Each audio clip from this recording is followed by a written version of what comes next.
বন্ধুরা, আমি বানাচ্ছি কাঁকরোল পুর। সর্ষে বাটা, পেঁয়াজ কুচি, কাঁচা লঙ্কা বাটা দিয়ে আমি কাঁকরোল পুর বানাচ্ছি। আমি একটা কাঁকরোলকেই দেখাচ্ছি। প্রথমে সর্ষেটা বেটে নিলাম কাঁচা লঙ্কা দিয়ে, তারপর তেলে পেঁয়াজ আমি এখন ভাজছি। সেটা একটু লাল হলে আমি দিয়ে দেবো সর্ষে বাটা, কাঁচা লঙ্কা বাটাটা একসাথে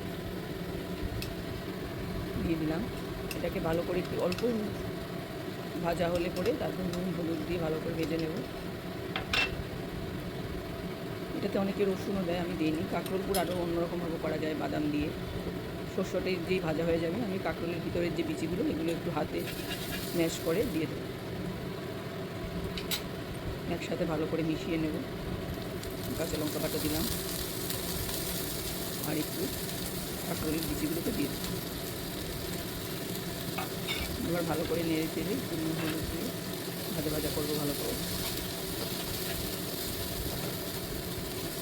আরও অনেক রকমভাবে কাঁকরোল পুর বানানো যায়, বাদাম দিয়ে, আলু সেদ্ধ করেও চপের মতো বানানো যায়। আমি আজকে সরষে বাটা দিয়ে করলাম, এটা আমার কাছে বেশ ভালো লাগে খেতে।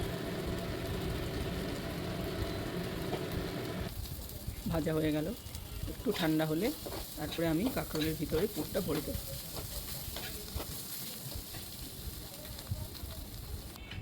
ঠান্ডা হয়ে গেছে, এখন আমি কাঁকরোলের ভিতরে ভরে পুরটা পুরো ভরে দেবো।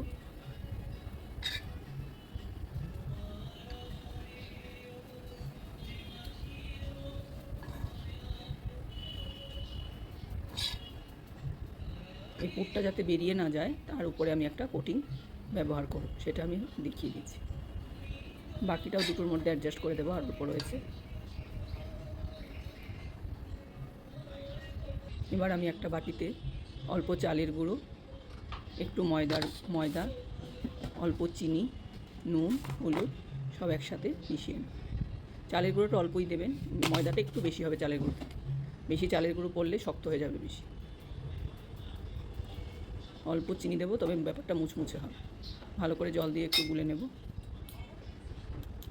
দুটোর মুখটাকে ভালো করে কোটিংটা যাতে বেরিয়ে না যায়, সেই জন্য এটা দিয়ে একটু ভালো করে মুখটা বন্ধ করে দেব।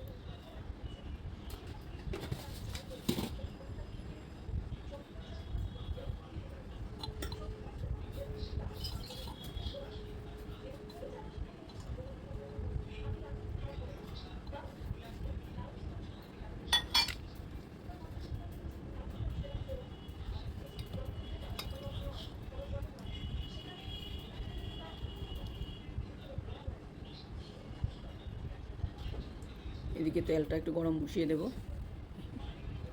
একটু আঁচ কমিয়ে এগুলোকে ভাজতে হবে, যাতে মুচমুচে হয় ব্যাপারটা। বেশি আঁচে ভাজলে খেতে ভালো হবে না, তাড়াতাড়ি লাল হয়ে যাবে। আমি ক্ষেত্রে সাদা তেল ব্যবহার করছি।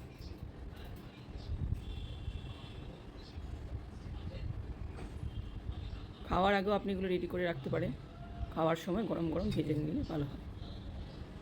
বেশি আগে থেকে ভেজে রাখলে উপরের যে কোটিংটা এটা খারাপ হয়ে যায়, নষ্ট হয়ে যায়।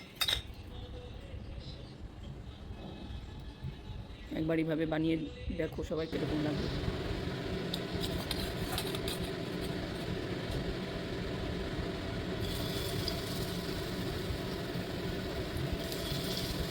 আঁচটাকে মিডিয়ামে রেখে আমি এখন এগুলো ভালো করে লাল লাল করে ভেজে নিই।